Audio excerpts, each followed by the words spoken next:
සුබ දවසක් හැමෝටම. අද වීඩියෝ එකෙන් මම අරගෙන ආවේ අද දවසේම මම හදලා කාපු කෑම මොනවාද කියලා. මම උදේන්ම කළේ බෙලිමල් එකක් හදාගත්තු එක.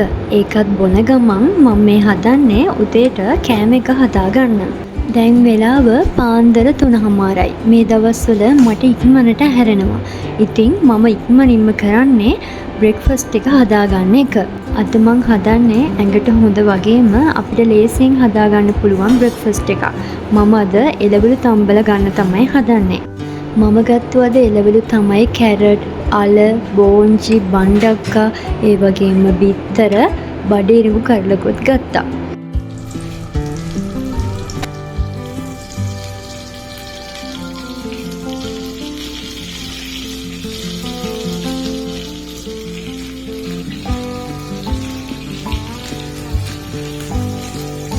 මේක තමයි ඉතින් අද මගේ උදේ කෑම එක උනේ.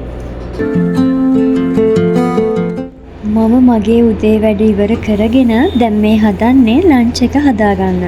මං අද හදන්නේ ගාලික් රයිස් එකක්. මම මේක දැක්කේ TikTok එකේ. ඉතින් මට හිතුණා ඒක දැක්ක වෙලාවෙ ඉඳන් ගාලික් රයිස් එකක් හදන්න. මම මීට කලින් හදලත් නැති නිසා. මේක ගාලික් රයිස් එක නිසා ගාලික් අපි ටිකක් වැඩිපුර දාගන්න ඕනේ. මම මේකට ලුණු කොලත් ටිකක් එකතු කළා.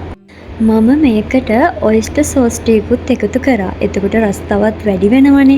අපිට මේක ලේසියෙන්ම හදාගන්න පුළුවන්. ඊට පස්සේ තියෙන්නේ අපිට මේකට හදාගත්ත බත් ටික එකතු කරන්න.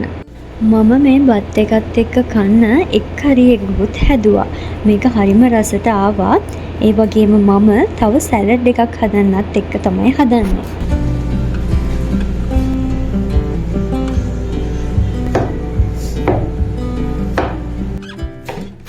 ඉතින් මේක තමයි ලන්ච් එක උනේ. ගාලික් රයිස් එක, එක් කරි, වෙජිටබල් සැලඩ් එකක්. හරිම රසට මේක තිබ්බා. ඉතින් මං හවස් වෙලා කැරමල් පුඩින් එකක් හදන්න තමයි හදන්නේ. මේ දවස්වල ලංකාවේ දෝසි මාමගේ කැරමල් පුඩින් එක හරි ෆේමස් නේ.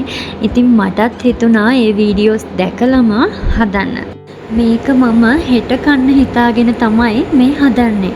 කොහොමත් පැය 5ක්වත් අපි ෆ්‍රිජ් එකේ තියන්න ඕනේනේ. සීනි ටික ලිපේ තියාගෙන ඒක හරි ගානට එනකන් අපි මේ දාගත්තේ වෙනම භාජනයකට ෆ්‍රෙෂ් මිල්ක් දාලා ඒකට අපි මේ සීනි තමයි එකතු කරගන්නේ.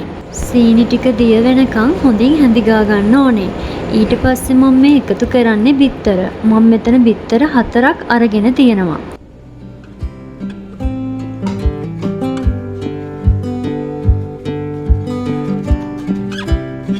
මම මේකට කරදුමුංගු එකතු කර ගන්නවා.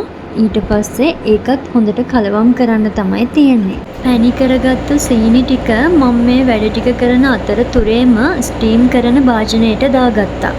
දැන් තියෙන්නේ අපි හදාගත්තු මිශ්‍රණය මේකට දාගන්න.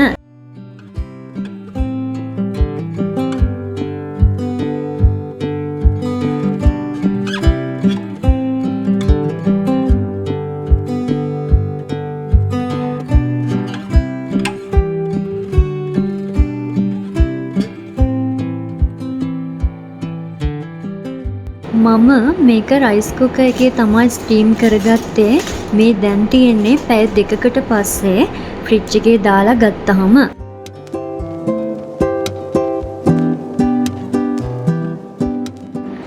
මම දැන් රෑ කෑම එක හදාගන්න තමයි හදන්නේ. අද මං හදන්නේ ස්පැගටි එකක්.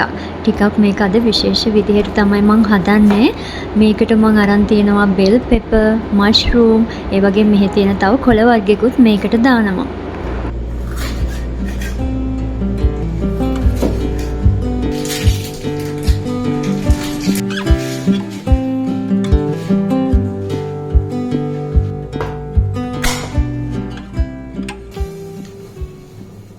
අපි මේකට මුලින්ම බටර් ටිකක් දාලා රත් වෙන්න තියලා ඊට පස්සේ සුදු ලුණු, ඉඟුරු එකතු කරගන්නවා. ඊට පස්සේ දී ලුණුත් එකතු කරගෙන ඊට පස්සේ අපි දාගන්නේ මෂ්රූම් ටික.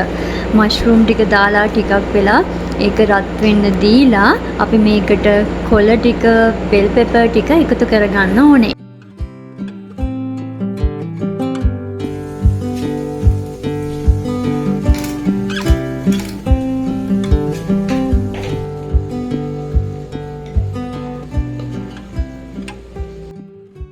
මම මේකට චීස් එකතු කරගන්නවා. ඒ වගේම ස්පැගටි එක තම්බගත්තු වතුර ටිකකුත් එකතු කරගන්නවා. අද වීඩියෝ එකෙන් මම ගෙනාවේ මම දවසම කාපු කෑම. ඉතින් මේ වගේ ලස්සන වීඩියෝස් බලන්න ඕන නම් මාව සබ්ස්ක්‍රයිබ් කරන්නත් අමතක කරන්න එපා.